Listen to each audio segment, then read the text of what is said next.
This evening, I'd like to now turn it back over to Mr. Pusateri, Chair of the Facilities Committee, and we'll be happy to respond to any comments or questions. Thank you. Thank you, Dr. Ondek. I would be remiss if I didn't mention and thank this incredible team. I hope the community members who are here have a sense of that. This process has been going on, as I said, with this present board for a number of years now. We've had great advice through it. We've had Sandy and their team. We've had our engineers and an outstanding legal staff who has provided great assistance to us during this negotiation with this owner. We've been negotiating with this owner since Christmas. And essentially, the last point I wanted to make was what Don pointed out, is that this agreement gives us control to study the site, to vet the site. And as Sandy pointed out, and as Don pointed out, we can get out for any reason if there is something that we see that we don't like and we don't think this is appropriate for our future high school. And we would then move on to some of the other sites that Sandy alluded to that we'll keep confidential now, that are essentially Plan B and Plan C, and et cetera, and we would go back and look at. But it is time to commence, and that's all we're doing. We're commencing to look at the site, and we get control of the site once we sign this agreement. So I will move that the board approve an agreement of sale between the district and the Three Rivers Trust, and substantially the form that is attached, whereby the district will acquire from the trust 128.74 acres of land, more or less, located in Leet Township, Edgeworth Borough, and Leesdale boroughs for the sum of $7,500,000, subject to the conditions and contingencies set forth in the agreement, all in connection with the continued evaluation and the planning for a new Quaker Valley High School. Second. Second by Mr. Floro. Any further? Any board members have any comments? I do. Mary Ann Wagner, and I've been on the board for 16 years, as has Gianni, and I know that we've kicked the can, and the fact that we just raised taxes tonight, and no matter what we do, taxes are going to keep going up. If we build a new high school, taxes will go up even higher, and our cost per student is already too high. I've been in all the meetings, and I've even agreed with a lot of the information. But I don't feel the urgency that some people feel to build a new building on another site. Since our population is not growing, I don't see the need for a larger building. That's my opinion and the opinion of a number of other people. We've not investigated the possibility of a merger. That conversation died. We don't actually have a cost to renovate the existing building without a new addition, just the building as it stands. And I can't support the land purchase, and then there are the drilling costs, and then of course we wait, and the state has so many rules and regulations, and they like to play fast and loose with our money, telling us, oh well, you need this and you need this acre, and you should have this, and I think many times they don't know what they're talking about. But I also like the idea of renovating what we have. I know it would be expensive. We spent $35 million on the middle school, so add to that, and that's what you're going to be spending. But a new high school is probably going to be between $65 and $100 million, based on what other districts have paid around here recently. This is why we have historic buildings in this country, thank heavens. People do preserve them. I almost had a heart attack when they tore down the Leet Shields house. And that's gone. It's gone forever. It's a building that could have been renovated, but no one saw fit to do it. So I believe in preservation. And for these reasons, and I understand all of the other reasons I've heard to go ahead with the project, for these reasons, I'm not going to support it. And this is my last year on the board also, so someone else will be taking my place. And so my vote will be no. Thank you. Thank you, Mrs. Wagner. I've been on this board since 2001, when my wife and I decided to move back into Quaker Valley, where we decided to start a family. I have, as my classmates, Marna Blackmere, then Marna Karcher, Danielle Sorrow, then Daniela Sorrow-Helkowski. It was an old building when we went to school there, I think over 2 decades ago. And as someone on facilities committee, I get the opportunity to traverse all the different spaces in that building. There's a very interesting set of spaces in that building. There are a tremendous number of facility challenges with regard to that building. Kudos can only be given to the administration and the facilities personnel for maintaining that building. There is a fine line that this district has treaded with regard to this building. We have dedicated an enormous amount of resources to keeping that building going. That building has a pulse. That pulse over the next 3 to 5 years is going to lead to something that we just really don't ever want to think about. During the 97 renovations, that building suffered some structural issues, and a floor fell into the other floor. And we're talking about the entire educational space. I think it's important to keep that in perspective with regard to this building. Many families move to this district simply for the fact that Quaker Valley School District is an excellent school district. And we don't necessarily need grandiose buildings at $65 million to $100 million like some of our contemporary and larger school districts across the river. Some of those issues. We have a unique opportunity here, I think, to put in a 21st century facility. We have a very good educational plan in place. The community has participated in that educational plan. I think the families that are here to raise their families, to attract growth. The issue isn't we're pushing out of that building. It's that building has come to its useful end life.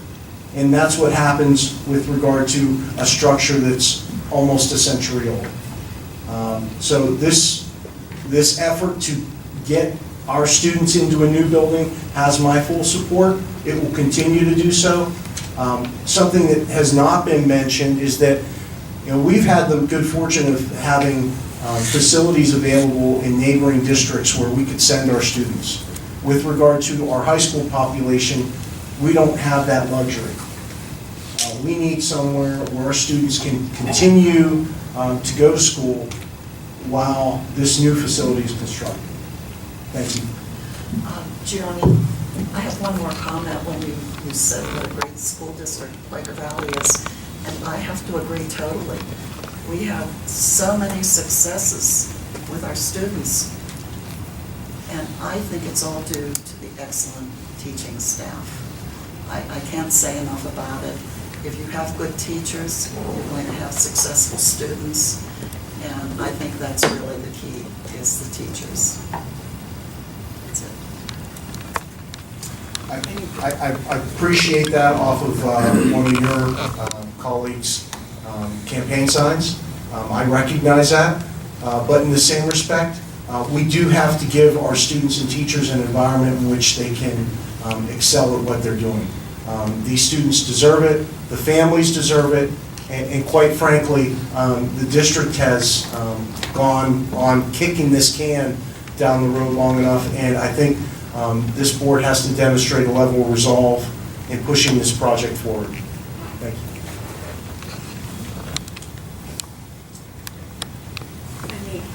I'd just like to echo, I'd first like to recognize my fellow board members.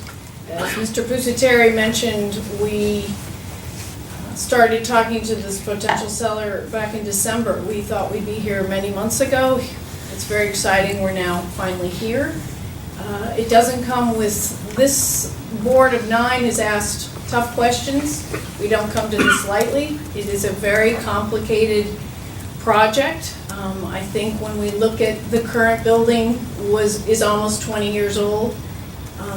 We can invest all we want in that building. It still makes it very difficult to pull up with your elderly parent to have them go watch the musical. We can't resolve buses and kids and parents and students all in a space that is so restricted. For all the families, I did not grow up here, but I saw 3 kids through there, and it's not the pride and joy of the community that our high school should be. And it's tough. In 1966, we almost had property, we might have had a high school. We're now, many years later, I won't do the math again, here we are, but this is an opportunity. I just don't think anybody in this board could not pursue and see if this might be a solution to give us a location that's close to the village, that has potential to work with Allegheny Land Trust, to work with the boroughs, to provide this community a 21st century building where our teachers can teach in an environment that reflects the level of teaching that we have expected from them and from our children.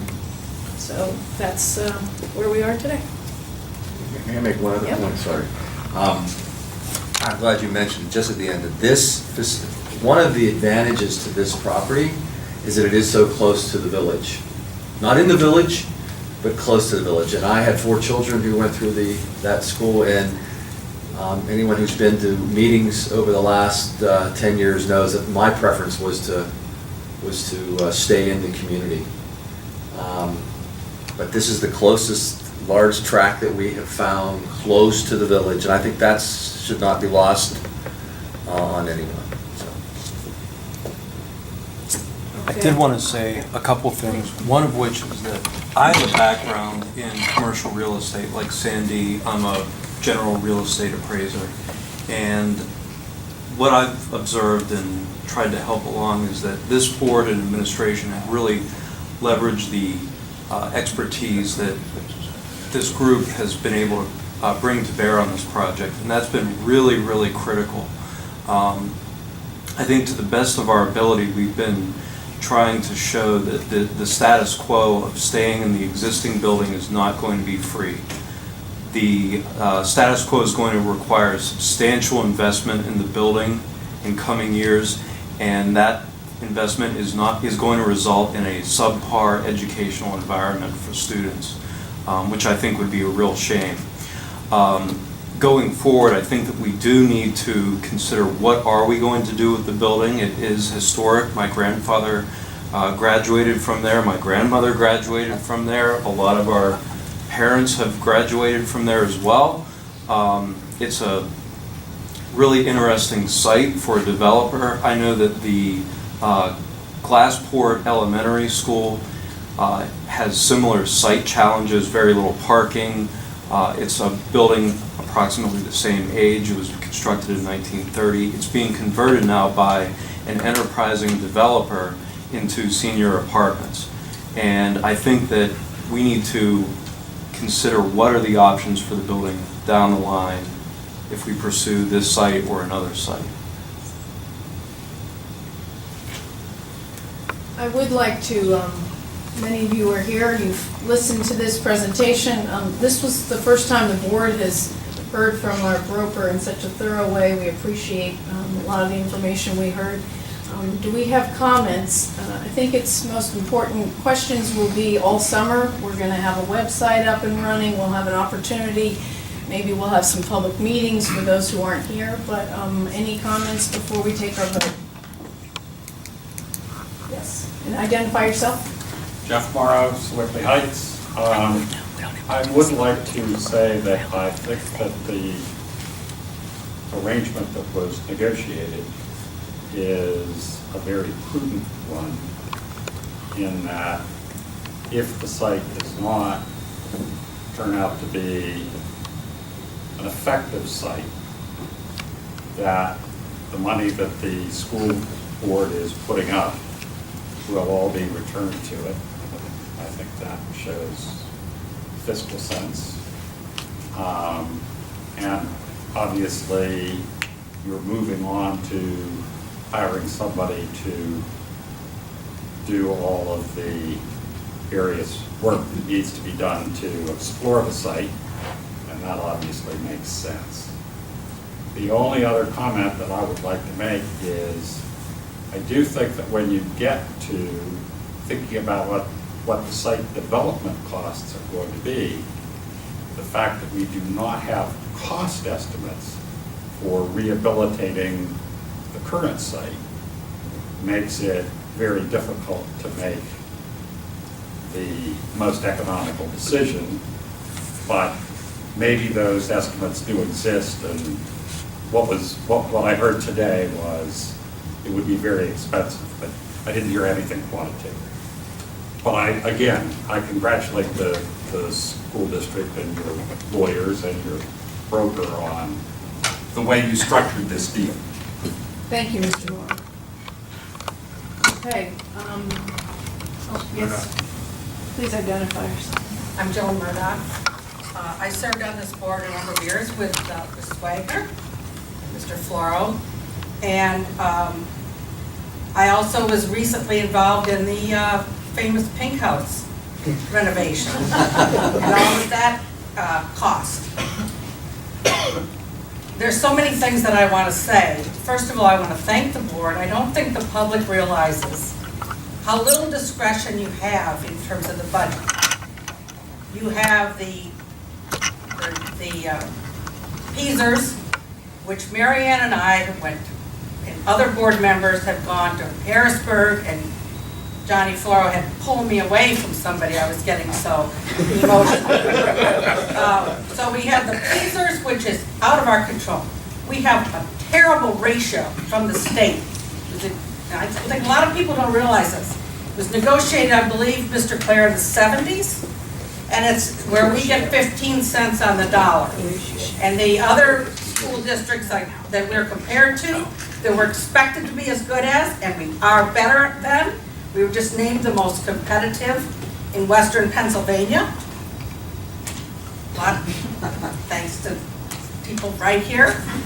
And anybody that knows me knows that I think faculty in Quaker Valley is it. It is the most important thing. And if they could be in little coffee houses all over the place, that would be great, but it just isn't possible. But you have the Peasers, you have the state stupid formula, which is not going to get changed, because it's certainly been tried. You have the state mandates of all these different things that the public has no idea about. You also have the federal, not state law, for the IDEA, for the special education. And all of these things, you have no control. 3 students come in here, and they did, when Mary Ann and Johnny were on. When we were on here, 3 kids came in that had to go to the deaf school. Ka-ching, ka-ching, ka-ching, $30,000 apiece.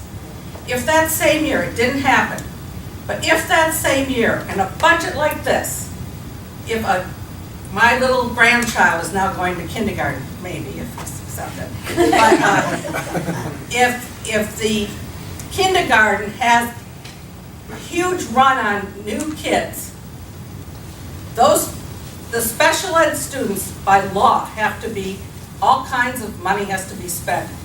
But the class size is something you do have control of. It worries me greatly when I hear how tight your budget is, because we have always had very good class sizes, particularly in the lower elementary years. So anyway, that's about the budget. And I'm very sympathetic. I don't think people realize how little, I remember the little pink budget of the few things that are not required, like nurses. I don't know if that's changed, but the nurses nowadays are doing catheters, cancer, all kinds of things that were never envisioned in the early days of education. So that's my comment on the budget, which relates to this, is you haven't said where you're gonna get the $7 million, or how this is gonna form. I know that there has to be a referendum, so anybody that goes around saying there's gonna be taxes increase, you're gonna get a say in this. And there's, hopefully, out of this will come creative minds. We have a lot of them right here, some in the audience, that can come up with possibly creative, out-of-the-box ways that we can do some collaborations and increase the revenue other than taxes, is what I'm trying to say. That's the kind of thinking we need. That's the kind of thinking these people have been doing. But people don't realize it because they don't come to the meetings and they don't go to the work sessions where a lot of this takes place. But these people are really working hard at this. And I think that the, when we did the strategic plan, I think it just should be noted that we had a high school. It was up in Bell Acres. This is the old strategic plan from, I don't know what year it was. 96. 93? Guess what? After we did the elementary schools, we did due diligence up there. Guess what? It wasn't buildable. All along it was in the plan that was gonna be the high school, because that was the land that was given by Swickley Heights to the school district years ago, so that the school district would not go to where the Swickley Heights Park is. True story. So that land was given to QVRA, and some of that land was sold, because it was okay for houses, but not for a school. So these things do happen, and like Mr. Morrow said, if that comes that this property is not buildable, then you'll get all your money back, but you have to do that, because that was a huge surprise at the time. So, see if I forgot anything. I'm excited about the fact that this is so close. And I think that it's going to take a lot of creative thinking, because I don't know about the financing. If we're already, if things are this tight without doing this, I would wonder, where is the 7 million, for example? Do we have that? What is the answer to that question? Or 7.5 million? Yeah. The short answer is we don't have the entire $7.5 million in a liquid form at this point. Our capital projects fund is about $3 Yeah, we have roughly $3 million in our capital projects fund, but just like the other projects that the district has experienced with the middle school and the 2 elementary renovations, we would be looking at to make it affordable through long-term financing, that the district has, in its favor. It's fortunate that it's a government entity, that we're allowed to borrow money in government municipal markets that are tax exempt, which have currently some very favorable rates for the district. And also, to the credit of the board and my predecessor, the current debt structure has some flexibility built into it to absorb and spread out some of that debt as well. But all those things will be challenged and needed to be financially structured. Yeah, and I think we should mention too, as Don Palmer indicated, we fully expect that we don't need 128 acres. Right. Some of that land will be either sold if we purchase the whole amount. It may be that there's a negotiation, as Mr. Palmer indicated, with the present owner, because they would like to retain a significant part of that 128 acres for the maple syrup operation. So don't hang on that number just yet. Okay. But I think your point is well taken. We in public meetings, we've had presentations by our bonding agents and Financial explain, looking down the pathway, how we would afford this. That's what I thought. I just want to make one other comment. I couldn't find it on my computer because it goes back so far. But in 2008, I believe, is when there was like a little crash, or what do you call it? Dip. Market. Dip in the market. This was in the newspaper, and I didn't have a chance to check with Jerry Longo before I came. The only boroughs in all of Allegheny County where the assessed, the real estate values went up, and it was mentioned, were in Quaker Valley School District. After we built, remodeled, those elementary schools. Communities that invest in schools, in their kids, prosper. I came from Ben Avon because a group of quote taxpayers took over, and my child was getting ready to go to kindergarten, and in between whatever those months are, there were going to be 35 kids in the kindergarten. We moved here, and it took me a long time to sell my house. So even if you don't have children, I do not have children, I have grandchildren, but I don't have any children, it's important to all the people, whether you have kids or not, that these schools stay as strong and that we have this excellent reputation. Places like Mount Lebanon, Upper St. Clair, Fox Chapel, nobody's going to mess with their reputation, and nobody's going to mess with Quaker Valley as long as this board's here. So, too much comment. Thank you, Mrs. Murdock. Mr. Ray. Just a brief comment relative and specific to Mrs. Murdock's comment about engaging the creativity of the community for some fairly complex problems. I think tonight represents a significant landmark for a number of reasons. I mean, not just for gaining access to drill deep cores and see what the dirt is like underneath, but to finally alleviate this heavy burden of confidentiality on the discussion of this transaction. And now, as a community, we can all talk about this and what the options are and the pros and cons. And I just couldn't be happier to finally be at this point where we can tap that creativity of our community and get everybody, thinking about how we move forward and what the right path is. To an extent, because we do not know what's in the cards. This may be the site, this may not be the site, and there are potentially other available sites that still should be kept under veil at the present time.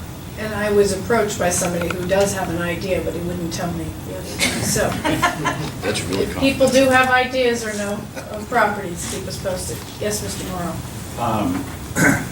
I would just like, going back to the PSERS and the state mandates, I would just like to recommend again to the board that in terms of disclosing to the public why their taxes are going up, putting on what the effect of the state mandates and particularly the PSERS underfunding is, you will have a better chance of making your voice heard in Harrisburg if voters are talking about it, not just school boards.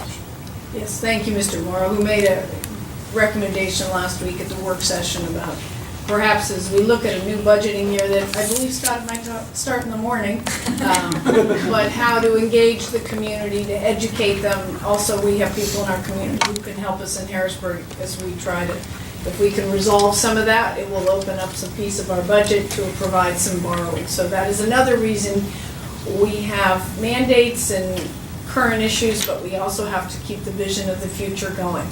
And we will continue to plan together. Yes, you want to introduce yourself? Hi, I'm Katie Dover from Aleppo Township. With a parcel of land that big, I imagine some community members might begin to hypothesize that there is an effort to move the whole district, all the schools. If you have that much space, is that, we're safe to say this is not, it's only, thank you. And once again, it's a big piece of property that we have to engage the geotech people who like rocks and soil to really assess how you can make our ridges flat to support a building. And which part of that Right. that 128 acres is That's what I- most suitable for 40 acres to build a high That's school? what I That message has to get out to the community just wanted too. to set out loud in public. Yeah, just one comment on that. Everyone should not get stuck on 40 acres. It's a guideline, not a mandate. I'm sure the board will make the right decision as to the right size and the right fit. And that's what's important. It may be more, it may be less, but again, that's why we have this great team put together over here who has been very good in terms of guiding us so far. Okay, I think it's, oh, yes. You want to introduce yourself? Yes, living in Leedsdale.